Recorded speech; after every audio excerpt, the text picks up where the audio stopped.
Move, I paid for this seat, Bradley sneered at Zoe. The entire first-class cabin fell silent as the flight attendant approached. Zoe clutched her CEO badge, knowing what would happen next. The plane would never take off, but not for the reason anyone expected. Before we dive into this shocking story, where are you watching from today? Hit that like button and subscribe if you've ever witnessed discrimination happening right before your eyes. The journey you're about to witness will change how you see air travel forever. Zoe Washington adjusted her navy blazer as she settled into seat 1A in the first-class cabin. At 38, she had earned every thread of the power suit she wore, every minute in this premium seat, and certainly the CEO title she carried at Horizon Innovations, one of the nation's leading tech companies. The weight of tomorrow's presentation rested in her sleek laptop bag, a revolutionary artificial intelligence system that could transform how businesses operate across multiple industries. The Chicago conference represented the culmination of 3 years of intensive development. As a black woman in the overwhelmingly white male tech industry, Zoe had navigated obstacles that her counterparts never faced. Each promotion came with whispers. Each success was attributed to diversity initiatives, rather than her brilliant mind, MIT education, or relentless work ethic. She opened her laptop, reviewing key slides one final time. The cabin remained relatively empty as other first-class passengers slowly trickled in. Zoe appreciated these quiet moments before takeoff, a rare pocket of peace in her demanding schedule. "Champagne before takeoff, Ms. Washington?" asked a flight attendant with a practiced smile. "Just water, thank you," Zoe replied, not looking up from her screen. The presentation needed to be flawless. Too much investor capital was at stake. The peaceful preparation ended abruptly when Bradley Peterson boarded. His expensive cologne announced his arrival before his physical presence did. The 55-year-old banking executive swept into the first-class cabin with the entitlement of someone who considered luxury his birthright. Bradley stopped at row 1, staring down at Zoe with unmistakable displeasure. His eyes narrowed as they moved from her face to the seat number and back again. "Excuse me," he said, voice clipped. "You're in my seat." Zoe looked up, momentarily confused. She double-checked her boarding pass. 1A, this is definitely my assigned seat. Bradley's face hardened. There must be some mistake. I always sit in 1A. I've flown this route 37 times this year. I understand, but my ticket clearly says 1A, Zoe responded, keeping her voice measured despite his increasingly aggressive tone. "Let me see that," Bradley demanded, snatching the boarding pass from her hand before she could respond. He glanced at it dismissively before handing it back. "There's been a mix-up. I paid for this seat." Several nearby passengers were now watching the interaction with uncomfortable expressions. A woman across the aisle raised her eyebrows but said nothing. "Sir, perhaps we should check your boarding pass," Zoe suggested calmly. Bradley's face flushed red. "I don't need to check anything. I know what seat I purchased. Is there a problem here?" The flight attendant, whose name tag read Heather, approached with a tight smile. "This woman is in my seat," Bradley stated flatly, as if the matter was already resolved. Zoe felt a familiar knot form in her stomach, the same tension that appeared in boardrooms when male colleagues talked over her, or when security guards followed her through department stores despite her designer clothes. She had navigated these waters her entire professional life. "I'm happy to sort this out," Zoe said, retrieving her boarding pass again. "My ticket clearly assigns me to seat 1A." Other first-class passengers continued boarding, forcing awkward shuffling as the confrontation blocked the aisle. Some watched with passive curiosity, others actively avoided looking at the situation unfolding. Heather turned expectantly to Bradley. "Sir, may I see your boarding pass, please?" Bradley rummaged through his pocket with obvious annoyance. "This is ridiculous. I'm a platinum member. I always get this seat." The way he emphasized, always, carried an unspoken assertion that people like Zoe didn't belong in his space. The atmosphere in the cabin grew increasingly tense as Bradley continued searching his pockets, muttering about incompetence and declining standards. Bradley finally produced his boarding pass with a flourish. "Here. 1A, as I said." Heather examined the ticket briefly, then with more care. "Sir, your assigned seat is actually 3C. "That's impossible," Bradley snapped, grabbing the boarding pass back. He looked at it, then shook his head dismissively. "There's been a mistake. I specifically requested 1A. I always sit in 1A. Zoe remained outwardly calm while her mind raced through familiar calculations. How much should she push back? Would asserting herself reinforce stereotypes about angry black women? Would backing down encourage this type of behavior? The mental tax of these constant calculations was exhausting, a burden her white colleagues never had to carry. "Perhaps the airline can accommodate you in another first-class seat," Zoe suggested diplomatically. "I need to prepare for an important business presentation." Bradley's eyes narrowed. What kind of business requires sitting in my seat?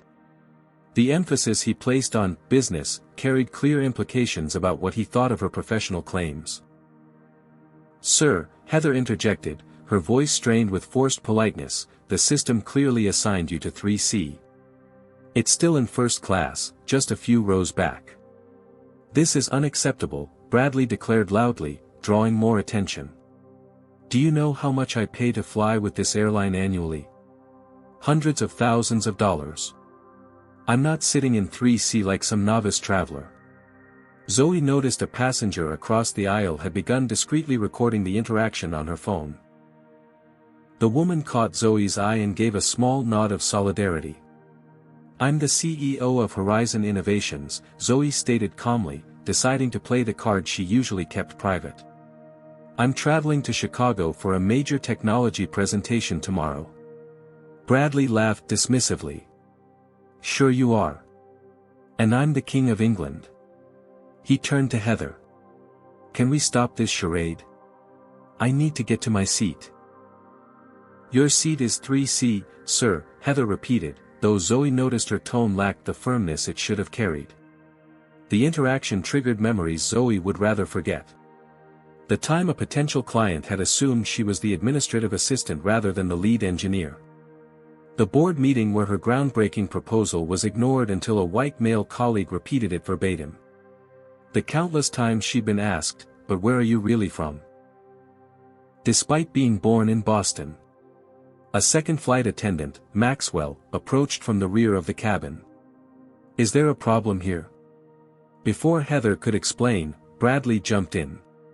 "Yes, there's been a seating mix-up. I always sit in 1A, and somehow it's been assigned to someone else today." Maxwell looked between Bradley and Zoe with an expression that immediately put Zoe on guard. She recognized the look, the quick calculation about who represented the greater value to the airline. "Perhaps we could find another first-class seat for you, ma'am," Maxwell suggested, turning to Zoe. The injustice of it stung. "My boarding pass assigns me to 1A, Zoe replied firmly. "I boarded early specifically to prepare for my meeting. I should not have to move." Bradley's expression shifted to one of smug satisfaction. "See? Problem solved." "Actually," Zoe continued, "I'd like to see the captain." The request was unusual enough that both flight attendants hesitated. "The captain is preparing for takeoff," Maxwell said. "I understand, but I believe this situation warrants his attention," Zoe insisted, her voice level but resolute. Bradley scoffed. "This is absurd. Just have her move so we can take off. I have important meetings in Chicago too." "What kind of meetings could you possibly have?" he added under his breath, just loud enough for Zoe to hear. The tension in the cabin was palpable now. Other passengers shifted uncomfortably. The woman recording had been joined by another passenger with his phone out. "How exactly did you afford a first-class ticket anyway?" Bradley asked, dropping all pretense of civility. Zoe felt her pulse quicken but kept her expression neutral. The same way anyone does. I purchased it. Get the captain, Bradley demanded suddenly. Let's settle this properly. Maxwell hesitated, then nodded and disappeared toward the cockpit. Heather remained standing awkwardly beside them, clearly wishing to be anywhere else. After a tense minute of silence, the cockpit door opened. Captain Calvin Harris emerged, his experienced demeanor immediately changing the dynamic in the cabin. Captain Harris was an older black man with silver temples and the confident bearing of someone who had navigated his own share of prejudice throughout his career. "What seems to be the issue?" he asked calmly. Captain Harris surveyed the scene with practiced calm, his eyes moving between Bradley's indignant expression and Zoe's composed exterior. "This gentleman believes there's been a seating error," Heather explained, gesturing to Bradley. "He insists he should be in 1A. Captain Harris nodded. "May I see both boarding passes, please?" Zoe handed hers over immediately. Bradley reluctantly produced his again. The captain examined both documents carefully, then looked up. "Ms. Washington is correctly seated in 1A. Mr. Peterson, your assigned seat is 3C. A flash of recognition crossed the captain's face as he handed Zoe's boarding pass back. "Ms. Washington. Zoe Washington of Horizon Innovations?" Zoe nodded, surprised at being recognized. "I read your profile in Technology Innovators last month. Your work on accessible AI interfaces is remarkable," Captain Harris said with genuine admiration. Bradley's expression darkened. "This is completely unprofessional. I need to speak to someone actually in charge." The irony of his statement, demanding to speak to someone in charge while refusing to acknowledge the black woman CEO before him, wasn't lost on several passengers who exchanged glances. "Sir, I am in charge of this aircraft," Captain Harris replied evenly. "And I'm informing you that your assigned seat is 3C. You need to take your proper seat so we can prepare for departure." "This is outrageous," Bradley sputtered, but the captain's authority left little room for argument. "I'll be contacting corporate about this." "That's certainly your right," Captain Harris responded. "Now please take seat 3C so we can depart on schedule." With a final glare at Zoe, Bradley snatched up his carry-on and stomped toward seat 3C, muttering about standard slipping and the world going crazy. Zoe exhaled slowly, the tension in her shoulders easing slightly. "Thank you, Captain." "No thanks necessary, Ms. Washington." "Enjoy your flight," he replied before returning to the cockpit. Around the cabin, reactions varied. Some passengers seemed relieved the confrontation had ended, while others whispered among themselves. A few gave Zoe supportive nods, but she also noted disapproving looks from passengers who clearly sided with Bradley. The woman who had been recording put her phone away and smiled at Zoe. Her name tag read, Vanessa Chen, senior journalist. As the final preparations for takeoff began, Zoe tried to refocus on her presentation. Her phone buzzed with a text from her assistant, Devon, urgent, someone trying to access presentation server. Security team investigating. Might be corporate espionage. Be careful. Zoe frowned, reading the message twice. The timing seemed too coincidental. She glanced back toward seat 3C, where Bradley was aggressively flagging down a flight attendant, still visibly fuming. What if his insistence on taking her seat wasn't just everyday racism and sexism? What if there was something more strategic at play? As if on cue, the captain's voice came over the intercom, "Ladies and gentlemen, we're experiencing some technical difficulties. Our departure will be delayed while maintenance checks the aircraft. We appreciate your patience." Groans rippled through the cabin. Zoe watched Bradley carefully, noticing how he immediately pulled out his phone, his expression shifting from anger to something more calculating. "What do you think is really happening here? Have you ever witnessed someone being discriminated against on public transportation? Comment number 1 if you think Bradley's behavior is just everyday racism, or number 2 if you suspect he has a deeper motive against Zoe. Like and subscribe to find out what happens next in this shocking confrontation. The question remains, was this just another instance of a privileged man refusing to acknowledge a black woman's success, or was something more sinister unfolding?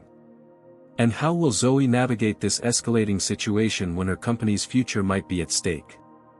20 minutes into the delay, the atmosphere in the first-class cabin had grown increasingly tense. Several passengers checked watches and muttered about missed connections. Flight attendants moved through the aisles offering complimentary beverages to pacify the growing frustration.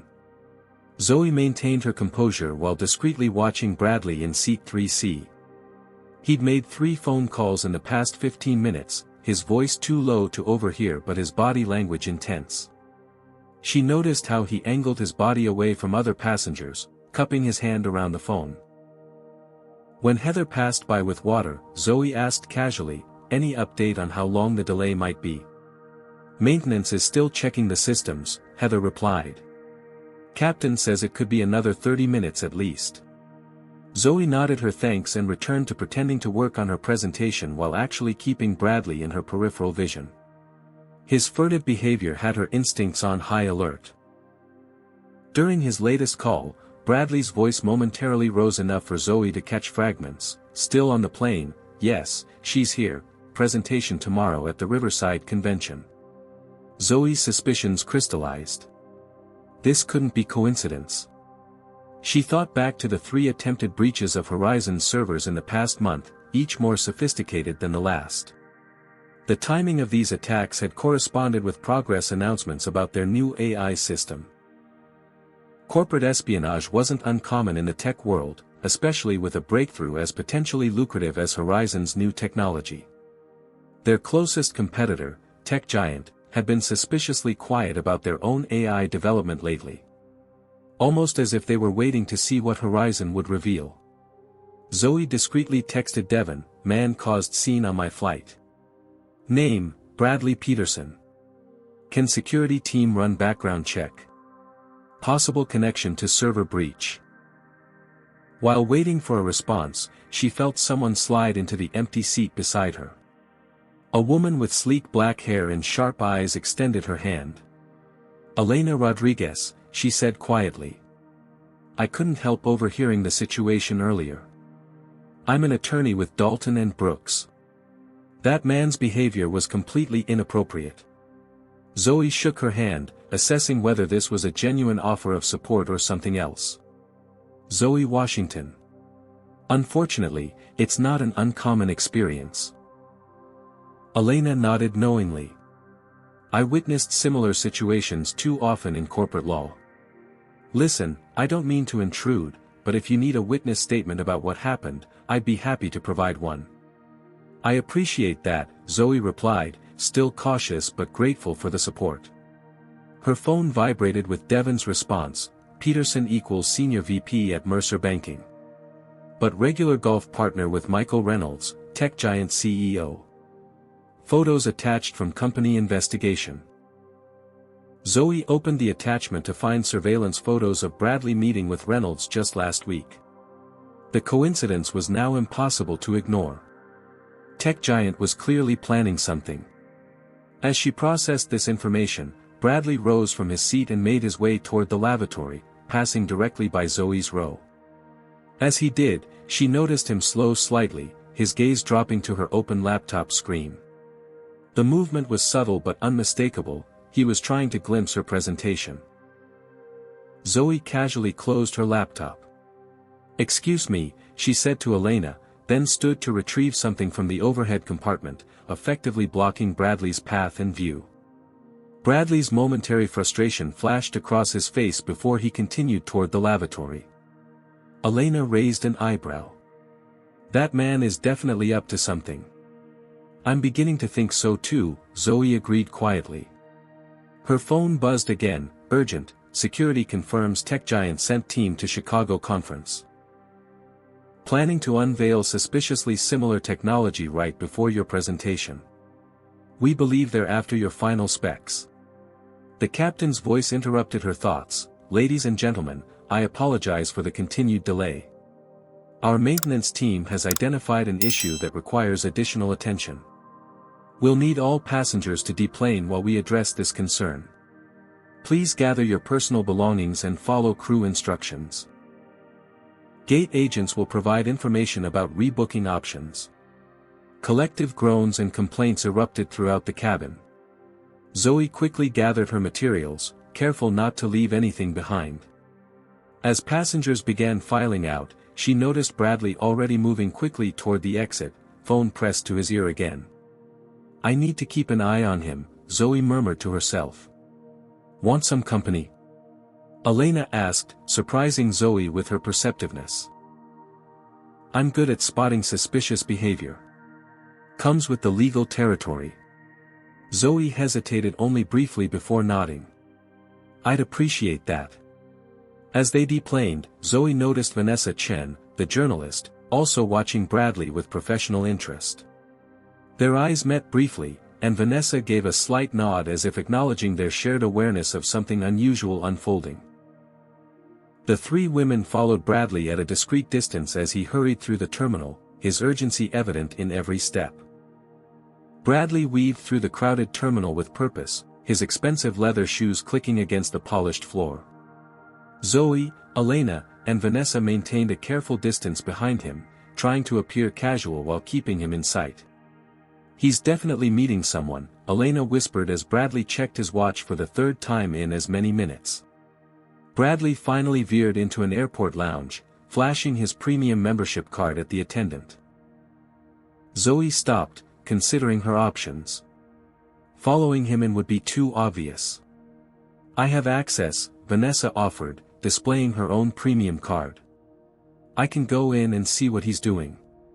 "That would be helpful," Zoe nodded gratefully. "I need to make a call anyway." While Vanessa entered the lounge, Zoe stepped aside with Elena to call her security team. As she waited for the connection, she positioned herself where she could see the lounge entrance. "Ms. Washington, we've identified the men Bradley Peterson is likely meeting," her head of security reported when she got through. Thomas Weber and James Collins, both on Tech Giant's legal team but with backgrounds in corporate intelligence. They booked last-minute flights to Chicago this morning. "So this is definitely corporate espionage," Zoe confirmed, the pieces falling into place. "Appears so. We've alerted the convention security team to watch for them at tomorrow's presentation." Through the glass walls of the lounge, Zoe spotted Bradley shaking hands with two men in tailored suits, one tall with silver hair, the other shorter with a distinctive red tie. She quickly snapped several photos with her phone. "Can you confirm if these are Weber and Collins?" she asked, sending the images to her security team. The response came back almost immediately, confirmed. "Both are known associates of Michael Reynolds. Approach with caution." Vanessa emerged from the lounge moments later, her expression grim. "They're definitely planning something. I couldn't hear everything, but they mentioned intercepting the presentation and alternative transportation to Chicago.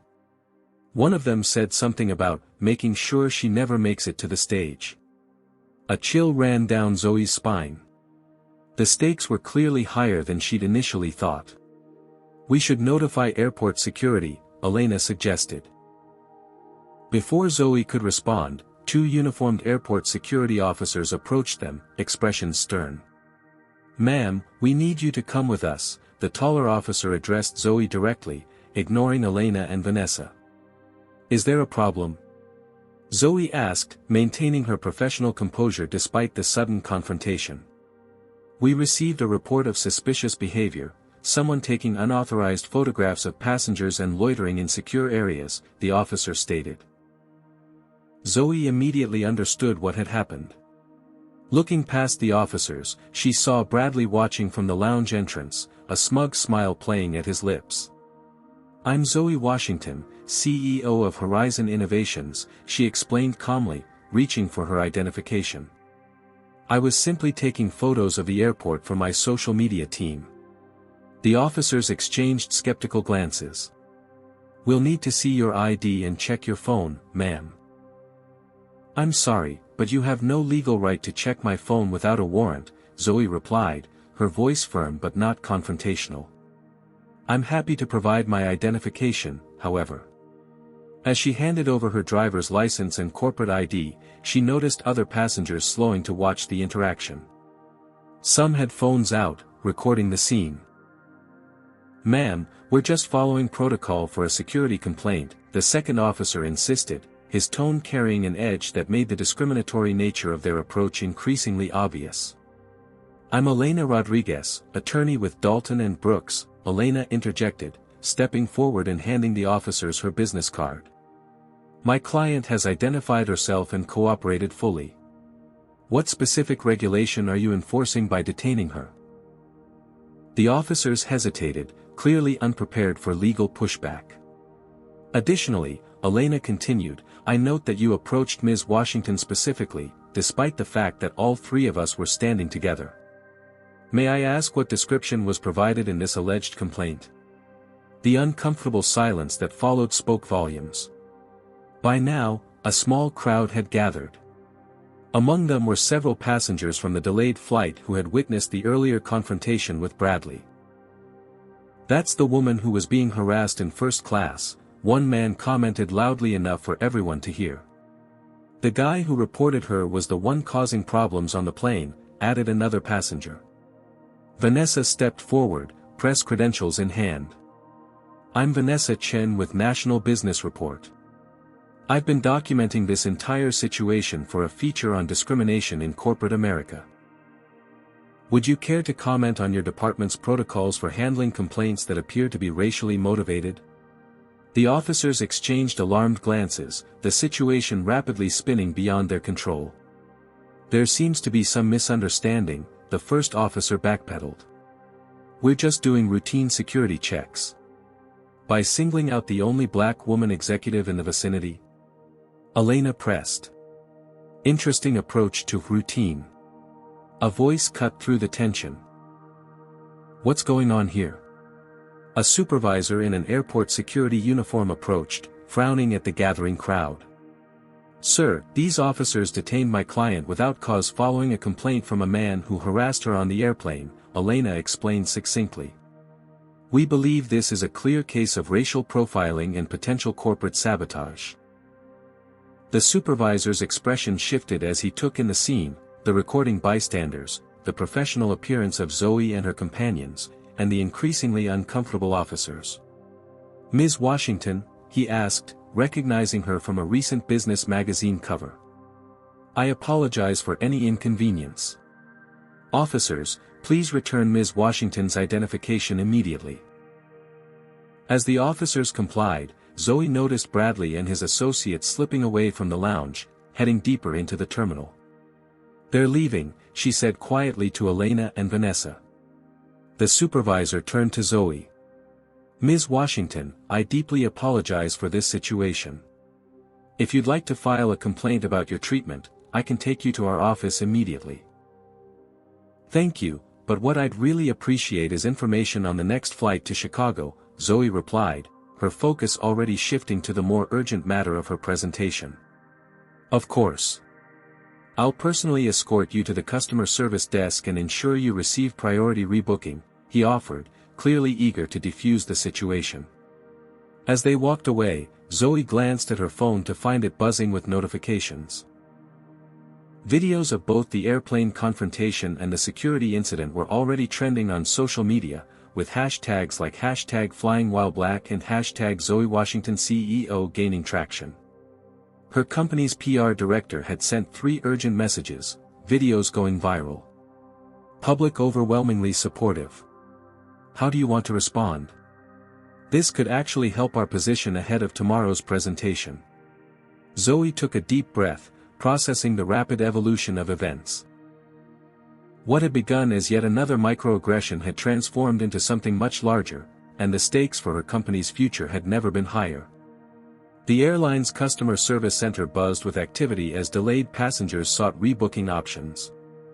Zoe, Elena, and Vanessa were immediately ushered to a private desk by the airport security supervisor, who was clearly determined to make amends for the earlier incident. Ms. Washington, we've arranged priority rebooking on the next flight to Chicago, departing in 45 minutes, the customer service manager announced, her tone deferential. We've upgraded you to first class, of course, and would like to offer our sincere apologies for your experience today. Thank you, Zoe replied simply, accepting the new boarding pass. Her phone continued buzzing with notifications. Devon had sent another update, social media explosion.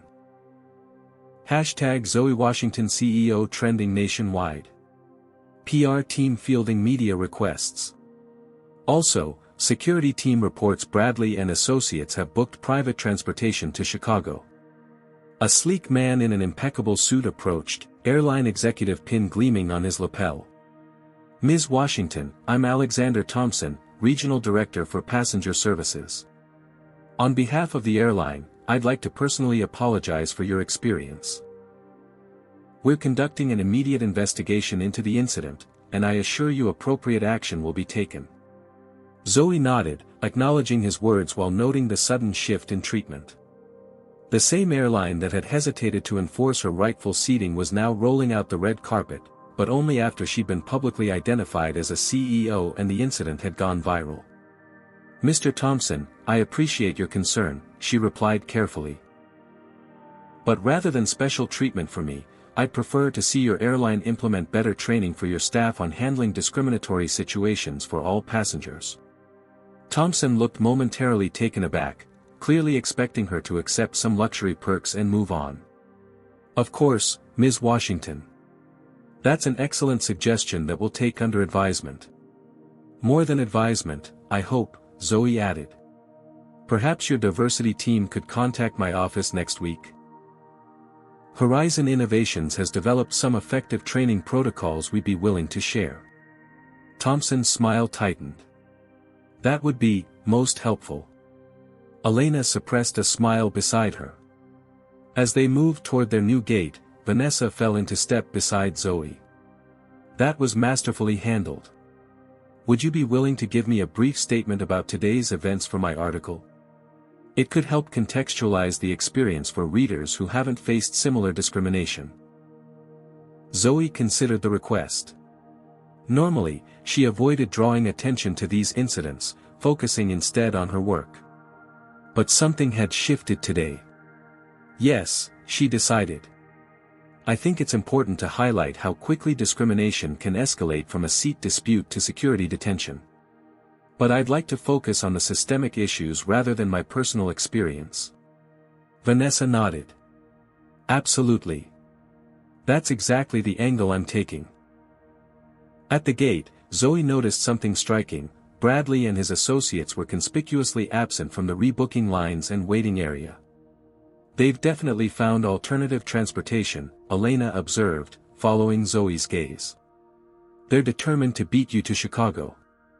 The question is why, Zoe mused.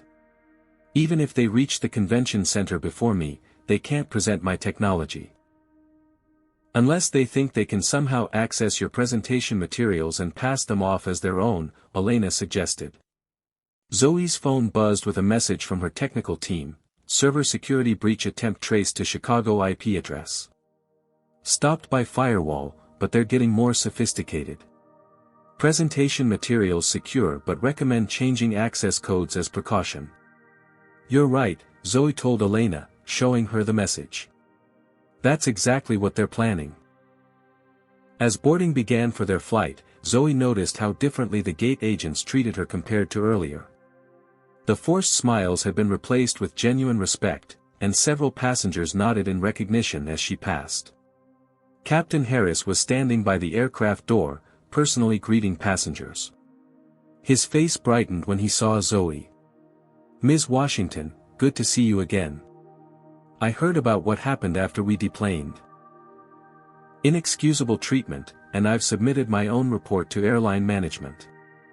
Thank you, Captain Harris, Zoe replied, genuinely touched by his support. He lowered his voice slightly. Between us, I've experienced similar situations throughout my career. 27 years flying, and I still get passengers questioning my qualifications when they see me in the cockpit. Zoe nodded in understanding. The constant need to prove our right to occupy spaces others take for granted. Exactly, he agreed. But things only change when we hold our ground. Your handling of the situation has already sparked important conversations among our crew. As Zoe settled into her new first-class seat, notably, not 1A, she reflected on the captain's words. The exhausting reality was that each of these confrontations placed an unfair burden on her to be both the victim and the educator. Yet choosing silence would only perpetuate the problem for others who followed. The atmosphere on this flight felt markedly different. Passengers treated her with obvious respect, some quietly expressing support for how she'd handled the earlier confrontation. The flight attendants were attentive without being overbearing, and the unmistakable deference they now showed highlighted how differently they behaved during Bradley's harassment. As the plane taxied for takeoff, Zoe gazed out the window at the airport fading behind them. Bradley and his associates were somewhere on the ground below, racing toward Chicago by alternate means. The presentation, and all it represented for Horizon Innovations, still hung in the balance. What would you do if you were in Zoe's position right now? Comment number 1 if you think she should alert convention security about Bradley's corporate espionage attempt, or number 2 if you believe she should modify her presentation strategy to counter their plans.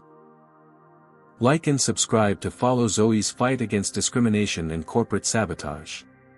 The real question remains, how can Zoe protect both her company's groundbreaking technology and her own professional dignity when faced with adversaries who refuse to recognize either? And what awaits her in Chicago when she finally lands? The plane touched down at O'Hare International Airport with a gentle bump. Zoe checked her watch, 4:45 p.m. Her presentation was scheduled for 9 a.m. tomorrow, but the pre-conference reception started at 7 p.m. tonight. Key investors and industry leaders would be there, making it the perfect opportunity for Bradley and his tech giant associates to begin their sabotage efforts. "We need to move quickly," Zoe told Elena and Vanessa as they deplaned. "I have less than 2 hours to reach the hotel, change, and make it to the reception." Her phone buzzed with another update from Devon, urgent, Bradley and associates already at convention center. Security spotted them entering with tech giant badges. "They're telling people they have a surprise announcement tonight. They're moving faster than we anticipated," Zoe murmured, showing the message to her companions. "Classic corporate espionage tactic," Elena noted. "Create confusion about who developed the technology first. Once doubt exists, it's hard to eradicate." They rushed toward the taxi stand, but the line stretched around the corner. "This will take forever," Vanessa observed. "Let me try something." She stepped away, making a quick call while Zoe continued checking messages from her team. "Transportation issues resolved," Vanessa announced moments later. "My news outlet keeps a car service on retainer in major cities. There's a driver waiting for us outside now." Sure enough, a sleek black SUV idled at the curb, driver holding a sign with Vanessa's name. As they settled into the vehicle, Zoe's mind raced through similar barriers she'd faced throughout her career: closed doors at networking events, lost invitations to key meetings, subtle exclusion from decision-making conversations. Each obstacle had required quick thinking and resourcefulness to overcome.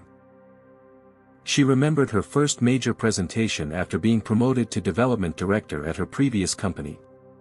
Someone had accidentally deleted her slides from the system minutes before she was due to present. Rather than panic, she delivered the entire presentation from memory, earning the respect of executives who'd previously overlooked her. "Traffic looks bad," the driver announced, gesturing to the congested highway ahead. "Construction on the main route to downtown."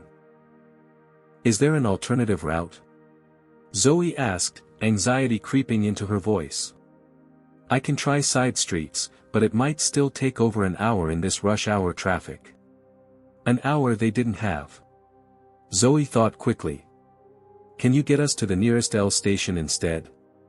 We might make better time on the train." The driver nodded, pulling into a different lane. 20 minutes later, they rushed onto a Blue Line train heading downtown.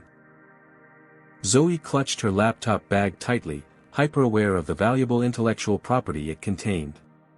We should make it to the hotel by 6:15, Elena calculated. That gives you just enough time to change before the reception. Zoe nodded, using the train time to send messages to her team at the convention center, arriving soon. Maintain heightened security around our presentation materials. Don't discuss technical details with anyone, even those claiming to be partners. The train screeched into their station, and they hurried up the stairs to street level. The Riverside Convention Center loomed several blocks away, its glass facade reflecting the setting sun. Almost there, Vanessa encouraged as they power-walked toward the adjacent hotel. Zoe's phone rang, her chief technology officer, Marcus. Zoe, we have a situation. Tech giant representatives are telling everyone they're unveiling a revolutionary AI system tonight. They're claiming intellectual property rights to key components of our technology. That's impossible, Zoe replied, increasing her pace. They haven't seen our full specifications. They're very confident. And Bradley Peterson is here, acting as their banking partner, talking about funding their implementation. Zoe's jaw tightened. Stall them.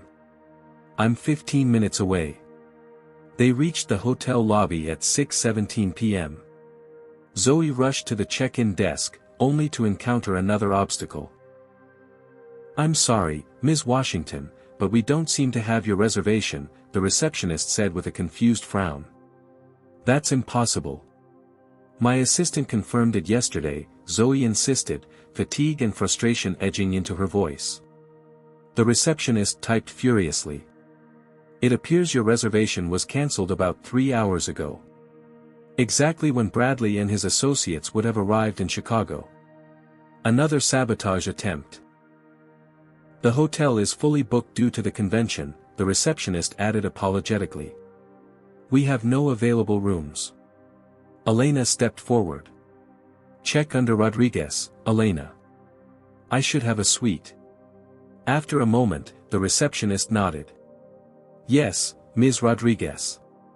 You're in the executive suite on the 22nd floor. Ms. Washington will be sharing my room, Elena stated firmly. Please issue her a key as well. Of course, the receptionist replied, clearly relieved to have a solution. Thank you, Zoe said to Elena as they hurried toward the elevators. I'm starting to think you're my guardian angel today. Elena smiled. Just a woman who's faced similar battles. We have to stick together. In the elevator, Zoe checked her appearance in the mirrored wall. Despite the day's chaos, she maintained her professional composure, a skill honed through years of being the only black woman in countless rooms. They reached the suite, and Zoe quickly freshened up and changed into her evening attire, a tailored midnight blue suit with subtle gold accessories that projected confidence and authority. Ready to face the wolves? Vanessa asked as they prepared to leave. I've been facing them my entire career, Zoe replied with quiet determination. Today is just another round. They arrived at the convention center at 6:52 p.m., just as the reception was beginning. Zoe immediately spotted Bradley and his tech giant associates in animated conversation with several key investors. As she approached, she overheard Bradley saying, "The technology is truly revolutionary. Tech giant will be making the official announcement in just a few minutes." That's fascinating, Zoe interjected smoothly, causing Bradley to freeze mid-sentence. Especially since Horizon Innovations holds the patents on that technology. The investors turned to her with surprise and interest. Ms. Washington, one of them acknowledged. We were just hearing about some exciting developments in AI integration. I imagine you were, Zoe replied with a professional smile. Though I'm curious how Tech Giant developed technology identical to what my team has been creating for the past 3 years. Bradley recovered quickly. Ms. Washington, what a surprise. We heard your flight was delayed. These gentlemen were simply inquiring about market applications for emerging technologies. Is that why you told security I was behaving suspiciously at the airport? Zoe asked directly, maintaining her composure. Or why my hotel reservation was mysteriously cancelled. The investors exchanged uncomfortable glances. I'm sure there's been some misunderstanding, Bradley attempted, his confident facade cracking slightly. The only misunderstanding, Zoe stated clearly, is the belief that you could steal another company's intellectual property and present it as your own. A hush fell over the nearby conversations as more people turned to watch the confrontation. From the corner of her eye, Zoe saw Vanessa discreetly recording the exchange on her phone. That's a serious accusation, one of the tech giant representatives responded stiffly. With serious evidence to support it, Elena added, stepping forward with her phone displaying the photos of their airport meeting. Michael Reynolds, CEO of tech giant, pushed through the gathering crowd. What's happening here? Zoe turned to face him directly. Your team has been attempting to access Horizon's proprietary technology all day, Mr. Reynolds. First by trying to view my presentation materials on the plane, then by attempting to breach our servers, and now by making false claims to our investors. Reynolds paled slightly but maintained his corporate composure. That's completely unfounded. Tech giant operates with the highest ethical standards. Then you won't mind explaining why your legal team has been following me since this morning, Zoe challenged. Or why Bradley Peterson caused a scene on my flight, then reported me to airport security. The room had grown completely silent, all pretense of casual networking abandoned as the drama unfolded. Reynolds looked from Zoe to Bradley, clearly assessing his options. I think we should discuss this privately. I disagree, Zoe replied firmly. Your team has spent the day attempting to undermine my company publicly. I believe transparency is appropriate at this point. She turned to address the gathered crowd of investors and industry leaders. Horizon Innovations will proceed with our scheduled presentation tomorrow morning at 9 a.m. You'll see our groundbreaking AI system, developed, patented, and implemented by our team over the past 3 years.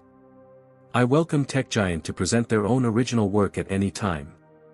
The implied challenge hung in the air as Reynolds' face darkened with barely controlled anger. This isn't over, he muttered to Zoe before signaling his team to withdraw. As they retreated, Elena leaned close to Zoe. Round 1 to Horizon Innovations. Zoe nodded, but her expression remained serious. They won't give up that easily. Tonight was just the opening skirmish. Morning sunlight streamed through the convention center's glass facade as attendees filed into the main presentation hall. The buzz of anticipation was palpable, word of last night's confrontation had spread throughout the technology community, transforming a standard product announcement into the most anticipated event of the conference. Zoe arrived 90 minutes early with her technical team, ensuring every aspect of the presentation was secured and tested. After yesterday's attempts at sabotage, she'd implemented additional precautions. Proprietary slides were loaded from an encrypted drive rather than the network, key team members were stationed at all entrances, and the convention security had been briefed about potential disruptions. Everything's ready, Devon confirmed as they completed the final checks. The investors are already lining up outside. We're expecting a capacity crowd. Zoe nodded, reviewing her notes one last time. Despite the previous day's chaos, she felt centered and prepared. Years of navigating hostile environments had honed her ability to perform under pressure. At 8:45 a.m., the doors opened. The 500-seat auditorium filled rapidly, with additional attendees standing along the walls. Zoe noted several business journalists including Vanessa Chen positioning themselves strategically throughout the room. Elena slipped into a seat in the front row, giving Zoe a subtle thumbs up. After their shared experiences yesterday, the attorney had become an unexpected ally and friend. At precisely 9 a.m., the lights dimmed, and the Horizon Innovations logo appeared on the massive screen. The room fell silent in anticipation. Zoe was about to step onto the stage when commotion erupted at the side entrance. Bradley Peterson and Michael Reynolds pushed past security, followed by their legal team. We need to stop this presentation immediately, Reynolds announced loudly, his voice carrying across the now murmuring audience. Zoe exchanged glances with Devon, who immediately moved to intercept the intruders while she stepped onto the stage, microphone in hand. "Good morning, everyone," she began smoothly, drawing the audience's attention away from the disruption. "Welcome to Horizon Innovation's presentation on the future of accessible AI integration. This presentation contains stolen intellectual property," Bradley shouted from the side of the room, where security guards now blocked his advance toward the stage. Murmurs rippled through the crowd. Zoe didn't miss a beat. "An interesting claim," she replied, her voice steady. "Particularly coming from individuals who attempted to access our secure servers yesterday and have been following me since my flight from New York." The audience's attention ping-ponged between Zoe and the tech giant contingent. "We have evidence that elements of this technology were developed by tech giant," Reynolds insisted, trying to regain control of the narrative. "I welcome you to present that evidence," Zoe responded calmly. "In the meantime, I'll continue with our scheduled presentation of technology that Horizon has documented development records for dating back 3 years." She nodded to her technical director, who advanced to the first substantive slide. As images of Horizon's proprietary interface appeared on screen, Zoe launched into her presentation with confident precision. Reynolds made another attempt to interrupt. "We demand equal time to present our version of this technology. Mr. Reynolds," Zoe addressed him directly, "you're welcome to schedule your own presentation slot like every other company at this conference. But this is Horizon Innovation's time, secured months ago through proper channels." Appreciative chuckles rippled through the audience. Several investors in the front row nodded in agreement.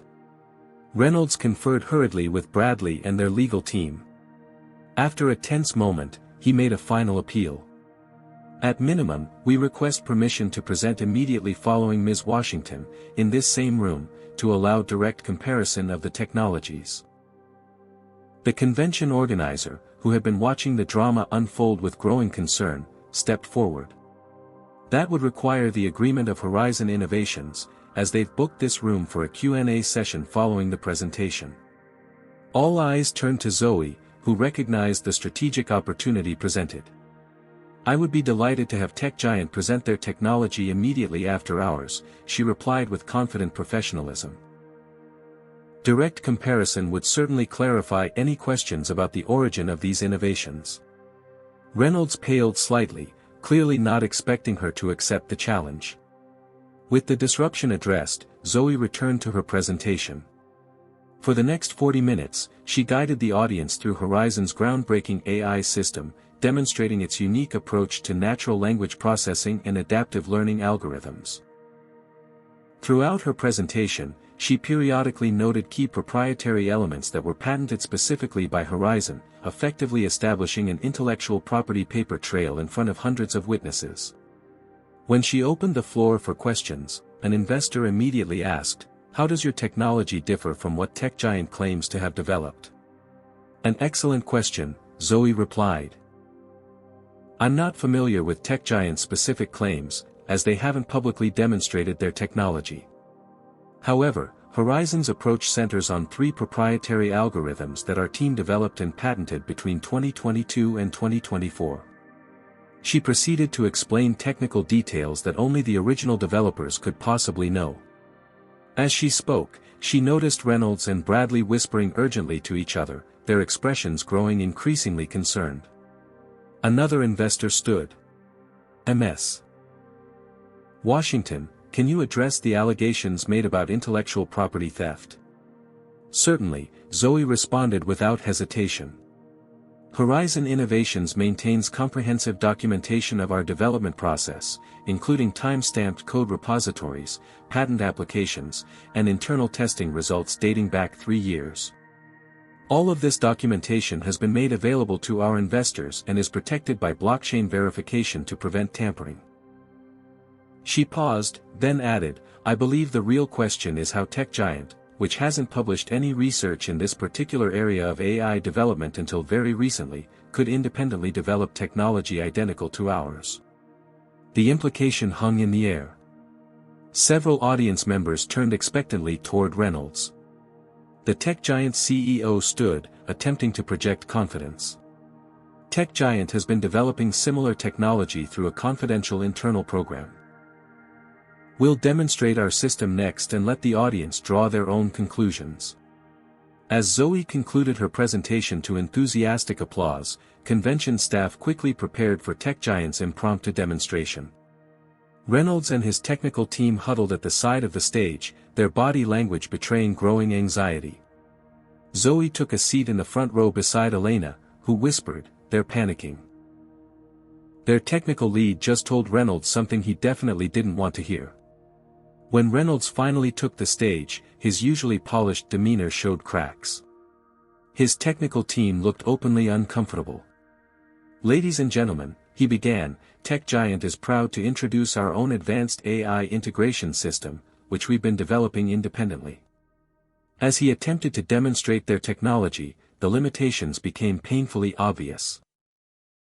Their system lacked the sophisticated natural language processing that Horizon had demonstrated, and when questioned about specific technical elements, Reynolds repeatedly deferred to his team, who provided vague, generalized answers. The contrast between the presentations couldn't have been starker. By the time Reynolds concluded, the room had largely made its judgment. Investors who had been watching with skepticism now approached Zoe with renewed interest, while tech giant representatives huddled in damage control. Bradley made a beeline for the exit, clearly eager to escape the professional embarrassment. As he passed Zoe's row, she met his eyes calmly.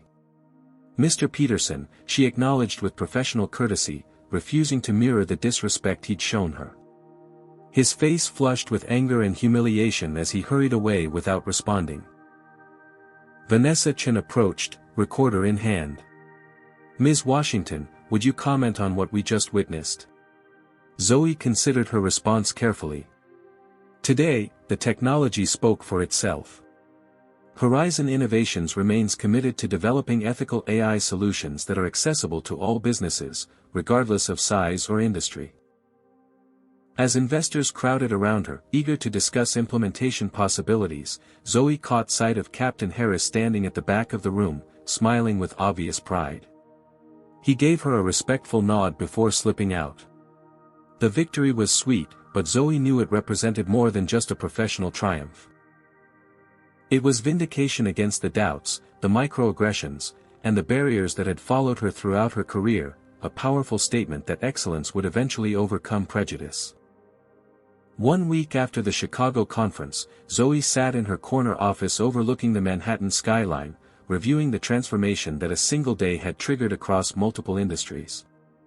The headline on her tablet read, "Tech Giant Faces Federal Investigation Over Corporate Espionage Allegations." Below it, a subheading announced, "Bradley Peterson resigns from Mercer Banking amid scandal." The fallout had been swift and far-reaching.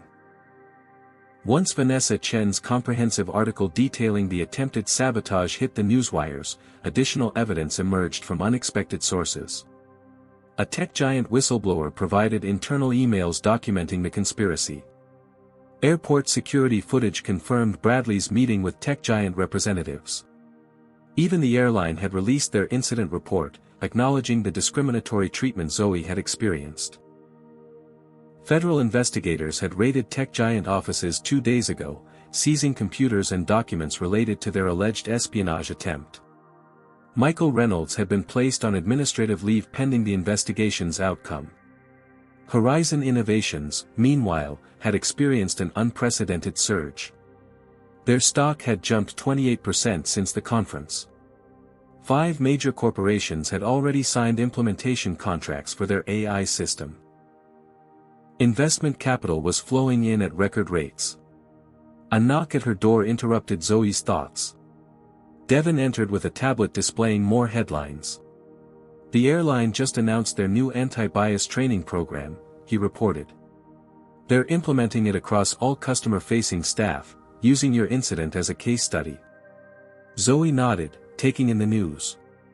"And the airport security situation?" 3 officers suspended, including the supervisor who initially dismissed your complaints. They're also reviewing their reporting protocols to prevent discriminatory misuse. It was vindication, but Zoe felt no joy in seeing individuals punished. Her focus remained on systemic change. "What about our initiative?" she asked. Devon smiled. "The Horizon Pathways program launches next month. We've already received over 200 applications from Black women in STEM fields seeking mentorship and career development." This was the outcome that truly mattered to Zoe. She had directed a significant portion of the company's newfound resources toward creating opportunities for those who faced the same barriers she had overcome. Her phone buzzed with a message from Elena, just accepted the position as Horizon's chief legal counsel. "When do I start?" Zoe smiled, typing back, "Monday. Corner office being prepared as we speak."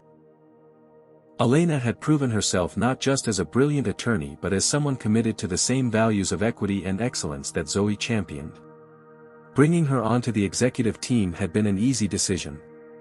Another notification appeared, an email from Captain Harris.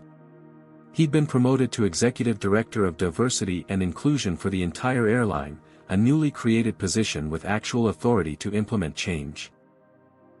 "Your stand that day changed more than you know," his message read. "Sometimes it takes one person refusing to move from their rightful place to transform an entire system." The words resonated deeply. Zoe thought about all the times she'd calculated whether to speak up or stay silent, whether to push back or let microaggressions slide. The mental and emotional tax of those constant calculations had been exhausting, but moments like this confirmed the value of standing firm. Vanessa Chen's follow-up article had gone viral, sparking national conversations about corporate discrimination and the additional barriers faced by Black women executives. Her reporting had earned consideration for journalism's highest awards, bringing much-needed attention to issues often dismissed as isolated incidents. A calendar alert reminded Zoe of her upcoming flight to San Francisco for meetings with technology implementers. This time, she felt no apprehension about the journey, not because discrimination had magically disappeared, but because she had proven her ability to overcome it while creating meaningful change in the process. Later that afternoon, Zoe boarded her flight and settled into seat 1A in first class. As other passengers filed in, a white businessman paused beside her row, checking his ticket. 1B, he confirmed, glancing at Zoe with a smile. "Looks like we're neighbors for this flight." "Welcome aboard," she replied pleasantly. "You're Zoe Washington, aren't you?" he asked as he stored his bag. "I saw your presentation in Chicago. Absolutely brilliant work your team is doing." "Thank you," she acknowledged. "We're excited about the implementation phase. My company is actually considering adopting your system," he continued. "The adaptive learning algorithms could revolutionize our customer service approach." The interaction, respectful, professional, focused on her work rather than questioning her presence, highlighted the stark contrast with Bradley's behavior just 1 week earlier. As the plane prepared for takeoff, Zoe reflected on the broader significance of what had occurred. One incident of discrimination, rather than being buried or dismissed, had sparked meaningful changes across multiple industries. The airline was retraining staff. The airport was revising security protocols. A major corporation was facing accountability for unethical practices. Most importantly, doors were opening for other Black women in technology through Horizon's new initiatives. The battle for true equality remained far from won. Zoe harbored no illusions that her experience would magically transform deeply ingrained systemic biases. But each barrier broken, each policy changed, each mind opened represented progress toward a more equitable future. As the plane lifted into the clouds, Zoe opened her laptop to review presentation materials for tomorrow's meetings. The technology she had protected would soon transform how businesses operated across America. But perhaps the more profound transformation was already underway, in corporate boardrooms, airplane cabins, and technology conferences where the assumption that Black women didn't belong was being challenged and dismantled, one rightful seat at a time. What would you do if faced with discrimination in a public space? Would you stand your ground like Zoe, or choose a different approach? Comment below with your thoughts, and share this story if you believe we need more discussions about overcoming workplace discrimination. Don't forget to subscribe for more powerful stories of triumph over adversity. Thank you for joining us on this journey. May we all find the courage to claim our rightful seats at every table. Zoe Washington's story teaches us that discrimination often comes disguised as policy or protocol, but reveals itself through inconsistent application. While Bradley claimed entitlement to seat 1A through status, the real issue was his refusal to acknowledge Zoe's rightful position as both a passenger and a CEO. The incident demonstrates how racism intertwines with corporate power dynamics, creating compounded barriers for Black professionals. The pivotal lesson lies in Zoe's strategic response. Rather than allowing others to define her narrative, she maintained composure while firmly asserting her rights. She recognized when to stand her ground, when to document injustice, and when to transform personal attacks into systemic change. By refusing to accept discriminatory treatment as normal, she created ripple effects across multiple industries. Equally important was the power of allyship. Elena's legal expertise, Vanessa's journalistic platform, and Captain Harris's position of authority all contributed to the outcome. True allies didn't simply offer sympathy, they leveraged their privileges and positions to help dismantle barriers. Ultimately, this story reminds us that each stand against discrimination, however small it might seem, contributes to broader transformation. Progress rarely comes through single dramatic victories but through persistent refusal to accept lesser treatment, one rightful seat at a time. What would you do if faced with discrimination in a public space? Would you stand your ground like Zoe, or choose a different approach? Have you ever witnessed someone being treated unfairly because of their race and regretted not speaking up? If this story resonated with you, please share it with someone who needs to hear it. Your experience matters too. Comment below with a time you encountered or witnessed discrimination and how you responded. Could you have handled it differently with what you know now? Hit that subscribe button if you want more powerful stories that explore the realities many people face every day. Like this video to help it reach others who need this message. Thank you for joining us on this journey through Zoe's experience. May we all find the courage to claim our rightful seats at every table and support others doing the same. Together, we can create the change we wish to see.